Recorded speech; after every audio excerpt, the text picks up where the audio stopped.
అందరికీ నమస్కారం. ఇవాళ మనతో పాటు ప్రముఖ ఆధ్యాత్మికవేత్త ఆస్ట్రాలజర్ ముల్లపూడి సత్యనారాయణమూర్తి గారు మనతో ఉన్నారు. గురువుగారితో మాట్లాడదాం. గురుగారు నమస్కారం. నమస్కారం మణికంఠ గారు.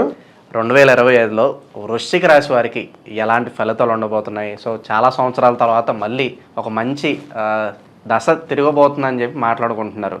మరి ఎలాంటి సిచ్యువేషన్ రాబోతున్నాయి? ప్లస్సా మైనస్సా ఎలా ఉండబోతుంది వృశ్చిక రాశి వారికి? వృశ్చిక రాశి వారికి 2025 సంవత్సరంలో పాత లవర్లు హ్యాండ్ ఇస్తారు, కొత్త లవర్లు వస్తారు. ఇది కొస మెరుపు 100% అన్నమాట. వృశ్చిక రాశి వారికి అసలు కారణం వీళ్ళని ఎస్కేపిస్ట్స్ అంటారు. అంటే వాళ్ళు ఎలా ఉంటారంటే రివెంజ్ పాలసీలో వెళ్తారు. వీడు పాతోడిని ఎందుకు వదిలేస్తారంటే వాడు వదిలేసాడని చెప్పి అర్జెంటుగా కొత్త వాళ్ళని ఎత్తుక్కునే స్వభావం ఉంటుందన్నమాట వీళ్ళకి. సో పిరికి తనం లోపల ఉన్న డేర్గా స్టెప్లు వేస్తారు, విత్ బ్రెయిన్లెస్ స్టెప్స్ వేస్తారు 2025 వరకు మాత్రం. సో వీళ్ళకి ఈ యొక్క గురుడు 14 మే 2025 సంవత్సరానికి మనకి మిథున రాశిలో గురుడు వస్తున్నాడు కాబట్టి పచ్చడే అనమాట. బ్రెయిన్లెస్ థింకింగ్ అష్టమ గురుడు. వాళ్ళు ఏం చేస్తారో వాళ్ళకే తెలీదు. నమ్మక ద్రోహాలు చేసేస్తారు. నమ్మిన వాళ్ళకి, గురువులకి, ముఖ్యంగా గురువులకి నమ్మక ద్రోహం చేసేస్తారు. అలాగే తల్లిదండ్రులకి నమ్మక ద్రోహం చేసేస్తారు. కాబట్టి ఈ విధంగా భర్త మంచి పద్ధతులతో చెప్తుంటే భార్యలు వినరు, భార్య మంచి పద్ధతులతో చెప్తే భర్తలు వినరు. ఇది వచ్చింది ప్రాబ్లం. అయితే ఆదాయ వ్యయాల దగ్గరికి వచ్చేసరికి పుష్కలంగా సంపాదించి పడేస్తారు. డబ్బులకి ఏం కొదవ ఉండదు, ఖర్చులకు కూడా ఏం కొదవ ఉండదు. ఎప్పుడు కూడా జల్సా రాయుళ్ళు. వీళ్ళ అవతలాలకు కూడా బ్రహ్మాండంగా ధారాళంగా మీకు ఖర్చు పెట్టడము, పార్టీలకి ఫంక్షన్లకి వేళ బిల్లులు కట్టడం. అండ్ దే విల్ వాళ్ళే హోస్ట్ అనమాట. They will work yes a host ఇతరులకి అన్ని పార్టీలు ఇవ్వడంలో. కాబట్టి ఈ వృశ్చిక రాశి వారికి ఈ కొత్త సంవత్సరం అంతా కూడా నూతన వస్త్రాలు అనేక మందికి అనేక సార్లు వీళ్ళు కొనుక్కోవడం, ఇతరులకు దానాలు చేయడం, అలా గిఫ్ట్లు, ఇలా రకరకాలుగా చక్కగా ఈ వృశ్చిక రాశి వారు అద్భుతంగా రాజసం అనమాట. ఎక్కడికి వెళ్ళినా సరే వెల్కమ్ మేడం, వెల్కమ్ సార్ అనే విధంగా ఈ వృశ్చిక రాశి వాళ్ళంతా కూడా ప్రవర్తిస్తారు.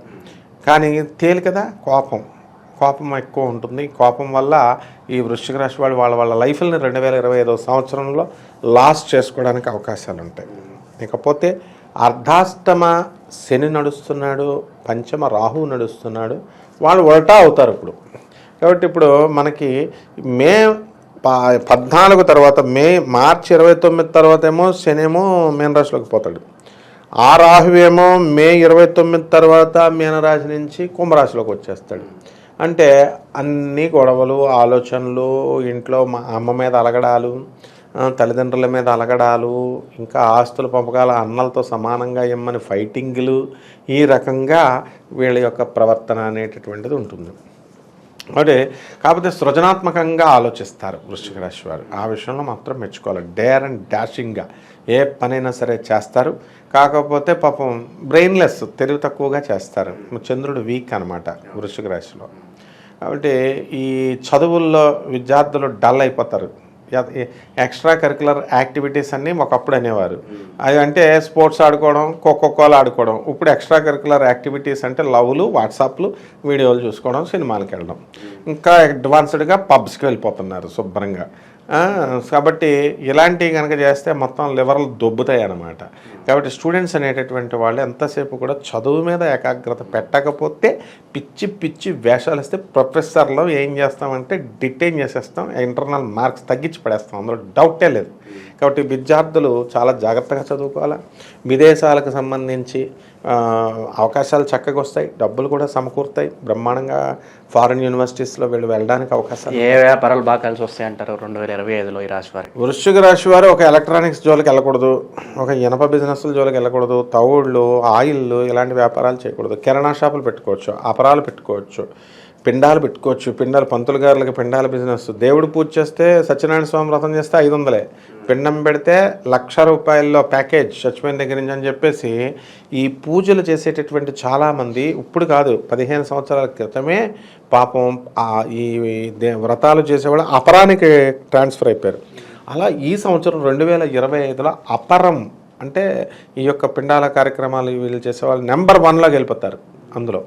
తర్వాత ఈ యొక్క కేతు మొన్నటిదాకా లాభస్థితిగతుడు ఉన్నాడు, రాజ్యస్థితిగతుడు అయ్యాడు. కాబట్టి అనూహ్యంగా వీళ్ళంతా కూడా డబ్బులు ఎలా వస్తాయి, వృత్తులు ఎలా వస్తాయి, సీక్రెట్గా వస్తాయి అన్నమాట. అవి ఎలా వచ్చినాయో వాళ్ళకే తెలియదు. కాబట్టి ఏమీ దొంగతనాలు ఏం చేయరు, కానీ కలిసి రావడం అనేటటువంటిది ఉంటుంది. అలాగే భూమికి సంబంధించిన వ్యవహారాలు ఎలా ఉండబోతున్నాయి గురుగారు? ఇల్లు కొనడం కావచ్చు, అమ్మడం కావచ్చు, భూ కబ్జాలకు గురైన వాళ్ళు ఉంటారు, వాళ్ళ పరిస్థితి ఎలా ఉండబోతుంది? లాభాలు ఉంటాయి. భూ కబ్జాలకు గురైనటువంటి భూములు తిరిగి రావు. మరి వీళ్ళు పోరాడితే కనుక కొంతమందికి రావడానికి అవకాశాలు ఉంటాయి. వీళ్ళు పోరాడరుగా పైకి డాంబికంగా చెప్తారు. ఆ తర్వాత భూములు అమ్మేటప్పుడు ఎక్కువ రేట్లు వస్తాయి, వాహనాలు కొంటారు. ఆ తర్వాత స్థలాలు లేనటువంటి వాళ్ళు స్థలాలు కొంటారు, ఇల్లు లేనటువంటి వాళ్ళు ఇల్లు కొంటారు. ఈ విధంగా భూములకు సంబంధించి లాస్ లేదు. అయితే ఇంకా విచిత్రం ఏంటంటే కేతువు రాజ్యస్థితిగతుడై ఉండడం వల్ల, వీళ్ళ దూరపు బంధువులు చచ్చిపోవడం వల్ల వీళ్ళకు ఉద్యోగాలు రావడమో, లేకపోతే వాళ్ళు ఏదో ఆస్తులు రసిస్తే వీళ్ళ పేరు మీద వచ్చేయడమో, ఇలాంటివన్నీ కూడా జరుగుతాయి. ముఖ్యంగా వృశ్చిక రాశి వారికి భర్తలు, ఉద్యోగం లేనటువంటి భర్తలు ఏం చేస్తారంటే, అంటే పనికి బద్ధకస్తులు ఉంటారు కొంతమంది.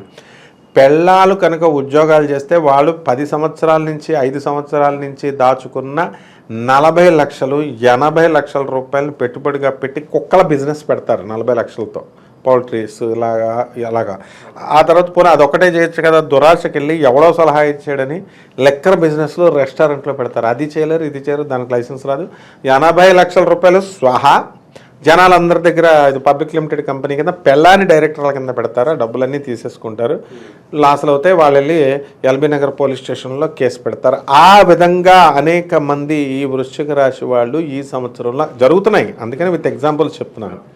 ఆ విధంగా ఈ 2025వ సంవత్సరంలో వృశ్చిక రాశి వారు ఎక్కువైపోతాయి ఇలాంటి కేసులు. అంటే పెళ్ళాలు చాలా జాగ్రత్తగా ఉండాలి. మొగుడే కదా, అడిగాడు కదా అని మీరు ఇవ్వకండి, మీ సర్టిఫికేట్లు ఇవ్వకండి, మీ యొక్క ఇన్వెస్ట్మెంట్స్ వాళ్ళకి ఇవ్వకండి. మరి జాగ్రత్తగా మీరు గైడ్ చేయాలి. పాపం ఆడపిల్లలు ఏం చేస్తారు పాపం, అయినా సరే శుక్రుడు యొక్క గ్రహ ప్రభావం వల్ల మరి వాళ్ళు వినాలి. ప్రేమికులకి ఏదన్నా శుభవార్త ఉందా? ప్రేమ వివాహాలు చేసుకునే వారికి ఈ సంవత్సరంలో 2025లో ప్రేమికులకి ఏముంటుందండి, మొత్తం లస్ట్. వీళ్ళ తల్లిదండ్రుల మాట వినరు, అటు అత్తగారు మామగారు మాట వినరు. వీడి దగ్గర డబ్బులు ఉంటే అది లైనేస్తుంది, దాని దగ్గర డబ్బులు ఉంటే వీడు లైనేస్తాడు. తల్లిదండ్రులు ఒప్పుకోరు కాబట్టి ఎలోప్మెంట్ వెళ్ళిపోతారు. ఓ సంవత్సరం తర్వాత అసలు పిల్లల తల్లే లేపుకెళ్ళిపోతుంటే, ఇప్పుడు ప్రేమలు ట్రెండ్ మారింది. ఇంకా నువ్వు ఇదివరకు ప్రేమలు అనుకుంటున్నావా? స్టూడెంట్స్ అప్పుడు ప్రేమలు, ఆడు స్టూడెంట్ ఈడు స్టూడెంట్, ఇద్దరు పెళ్ళిళ్ళు కాలేదు. ఇప్పుడు నో అట్లా. ఇక్కడ ఏంటంటే పిల్లల తల్లులనే లేపుకెళ్ళిపోతున్నారు, వాళ్ళు వెళ్ళిపోతున్నారు, పిల్లలతో సహా వీళ్ళు వెళ్ళిపోతున్నారు. కాబట్టి ఇటువంటి ఇప్పుడు ప్రేమ వివాహాల్లో ఈ ప్రేమాలన్నీ కూడా, అన్ని రకాల ప్రేమలు కూడా ముందుకెళ్ళిపోవడానికి 2025వ సంవత్సరంలో బ్రహ్మాండంగా ఉంది నాయన. గురుగారు 2025లో సంవత్సరం మొత్తం చేసుకోవడానికి వీలుగా వృశ్చిక రాశి వారికి ఏదన్నా మంచి రెమెడీస్ ఉంటే తెలియజేయండి. అవును, రాహుని శనిని కంట్రోల్ చేయాలి. కాబట్టి శనివారం నాడు నల్ల డ్రెస్ వద్దని చెప్తారు ఈ మహానుభావులు. ఇప్పుడు ఐరన్ కాంప్లిమెంట్, ఐరన్ డెఫిషియన్సీ ఉంది మనకి, ప్రెగ్నెంట్ లేడీ. ఐరన్ రావాలని దానాలు, తోటకూర దానం ఈళ్ళ తినాల. తోటకూర ఈళ్ళ తింటే బాడీలోకి ఐరన్ వెళ్తుంది, ఐరన్ ట్యాబ్లెట్లు వెళ్తుంది. ఆ విధంగా వీళ్ళు ఏం చేయాలంటే, అలాగే శనివారం నాడు శని ప్రసన్నం అవ్వాలంటే నల్లబట్టలు వేసుకోవాలా, వద్దని చెప్తారు వీళ్ళు. నల్లబట్టలు మిడిమిడి జ్ఞానం అనమాట, శాస్త్రం చెప్తున్నాను నేను ఒక అధర్మణ వేద పండితుడిగా. చక్కగా నేను చెప్పినట్టే కనుక ఈ యొక్క వృశ్చిక రాశి వారు చెప్పుకుంటే టాప్ అనమాట. శనివారం నాడు నల్ల వస్త్రాలు వేసుకోవాలి. నల్ల వస్త్రాలు వేసుకొని చక్కగా మహాకాళి అమ్మవారి యొక్క పూజ మంత్రాలు ఇంట్లో చేసుకోవాలి. ఏం భయపడే అవసరం లేదు. తర్వాత చక్కగా ఈ యొక్క జమ్మి చెట్టును వెతుక్కోవాలి. జమ్మి చెట్టు ప్రదక్షిణాలు 108 సార్లు చేయాలి. తులసి పూజ చేసుకోవాలి. ఆ విధంగా సున్నుండల్ని బాగా తయారు చేసి పేదవాళ్ళకి దానం చేయాలి. తర్వాత ఉలవల్ని అవి ఎద్దులకు బాగా పెట్టాలా. తర్వాత ఇప్పుడు వీళ్ళని చూసి, ఈ పరిహారాలు చూసి గోశాలలో వాళ్ళు బోర్డులు ఎట్టేసి అక్కడ స్పెషల్గా, ఇక్కడ మనకి కేపీహెచ్బిలో అక్కడ గోపాలకృష్ణ స్వామి గుడి ఉంటుంది, అక్కడ కాపలా పెట్టారు ఆ గోవులకి. ఈ రకరకాల విచిత్ర విన్యాసాలతో జ్యోతిష్కులు చెప్తుంటే భయపడిపోయాళ్ళు. ఆవుకి బెల్లంతో పాటు ఇది ఉలవలు మిక్స్డ్, పెసలు, అన్ని రకాలు బియ్యాలు అన్నీ కలిపేసేసి పెట్టమంటున్నారు కదా, కడుపు ఉబ్బిపోతుంది. కాబట్టి వాళ్ళు బోర్డు పెట్టేశారు, ఈ ఆకుకూరలే తండి, ఈ మాత్రమే ధాన్యం పెట్టండి అని. ఆడ కాపలా కాయడానికి ఆవిడ లేడీ ఉంది. కాబట్టి వీళ్ళ కనుక ఈ యొక్క ఇనుము సంబంధించినటువంటి ఇవన్నీ కూడా శనీశ్వరుడికి ఓం శనీశ్చరాయ నమః అనేటటువంటి మహామంత్రంతో శనీశ్వరుడికి అభిషేకం కనుక చేస్తే బ్రహ్మాండంగా ఉంటుంది. నవగ్రహాల చుట్టూ ప్రదక్షిణలు 108 డైలీ చేస్తే బాగుంటుంది. 2025లో ఓవరాల్గా వృశ్చిక రాశి వారికి ఎలాంటి ఫలితాలు ఉంటాయి, ఎలాంటి రెమెడీస్ చేసుకోవాలి, అద్భుతంగా వివరించారు. నూతన సంవత్సర శుభాకాంక్షలు గురుగారు. నీకు ప్రేక్షకులకు కూడా నూతన సంవత్సర శుభాకాంక్షలనైనా ధన్యవాదాలు.